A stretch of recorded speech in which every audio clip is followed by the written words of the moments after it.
vit sur la même planète. Hein. Honnêtement, même moi, j'arrive pas à réaliser que j'ai atteint ce niveau parce que quand on voit certains athlètes, on se dit que bon, on n'est pas. C'est un niveau très difficile à atteindre, vraiment.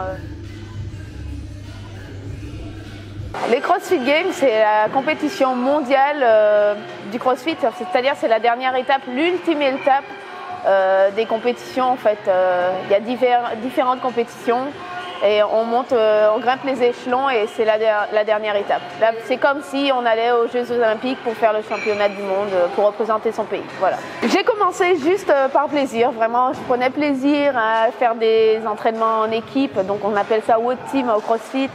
Je prenais plaisir à partager avec mes amis, à coacher. Et bon, au début, je donnais des cours à côté en tant que prof de fitness. Donc déjà, c'est physiquement éprouvant. Donc je ne pratiquais pas tant que ça le CrossFit. Et il y a un jour, un ami, élève maintenant, qui me dit « Christelle, il y a une compétition à Miami, une grosse compétition de CrossFit. Est-ce que ça te dit d'aller voir ?» J'y suis allée. Et quand j'ai vu, j'ai dit « L'année prochaine, j'y serai. » Et du coup, j'ai fait ce qu'il fallait pour. Et effectivement, l'année d'après, j'étais qualifiée. Déjà, pour me qualifier au Wodapalooza, je pense que personne de la Guadeloupe il y a très peu de la Caraïbe qui ont déjà réussi à le faire. Donc, j'étais déjà très fière de ça, d'arriver à me qualifier 3 années d'affilée.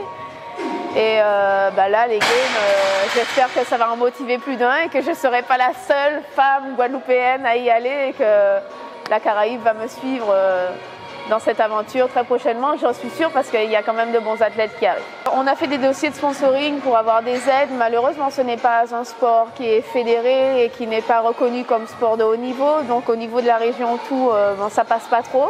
Les élèves aussi ont fait une cagnotte Litchi qui, je pense, va bien m'aider pour partir. Je les remercie d'ailleurs aussi.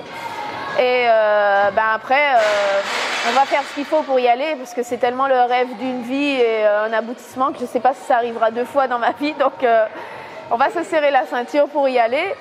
Mais c'est vrai qu'on ne s'attendait pas à ce budget.